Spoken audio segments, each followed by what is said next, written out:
यह बात उन दिनों की है जब गुरुदेव श्री आशुतोष महाराज जी स्वयं घूम घूम कर प्रचार किया करते थे। एक बार श्री महाराज जी एक दंपत्ति से मिलने उनके घर गए। परिवार के सभी सदस्यों ने गुरु महाराज जी से ब्रह्मज्ञान की दीक्षा ली हुई थी, परंतु पति पत्नी के चेहरों पर चिंता की लकीरें खिंची हुई थीं, आंखों में भी परेशानी तैर रही थी। उनको ऐसी गंभीर अवस्था में देखकर महाराज जी ने पूछा, क्या हुआ? इतना चिंतित क्यों हो?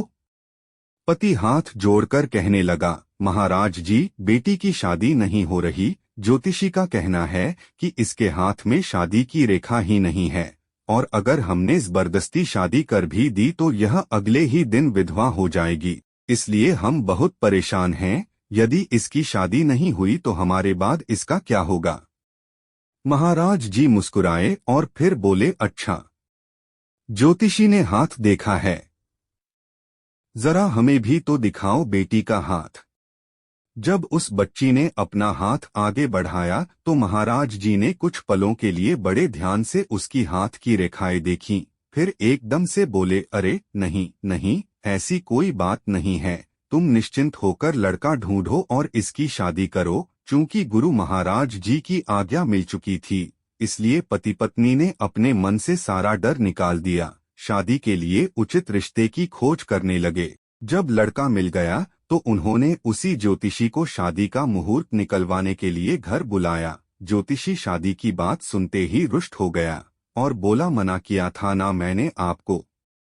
मैं अब भी यही सलाह दूंगा कि यह कदम ना उठाएं। आप अपनी ही बेटी की जिंदगी के साथ खिलवाड़ कर बैठेंगे। पर दंपत्ति ने बिल्कुल निश्चिंत और निडर होकर कहा, नहीं नहीं, ऐसा वैसा कुछ नहीं होगा। हमारे गुरु महाराज जी ने बेटी की शादी की आज्ञा दे दी है।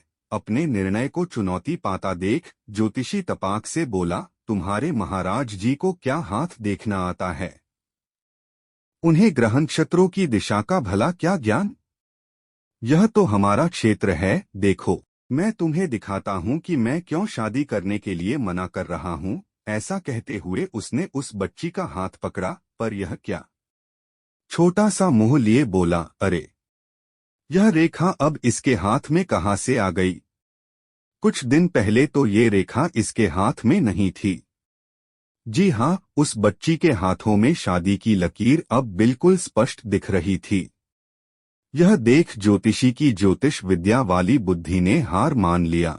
वह बोला, आपके गुरु असाधारण नहीं हैं। जिनके देखे मात्र से हाथों की लकीरें बदल जाती हैं, भला वे साधारण कैसे हो सकते हैं?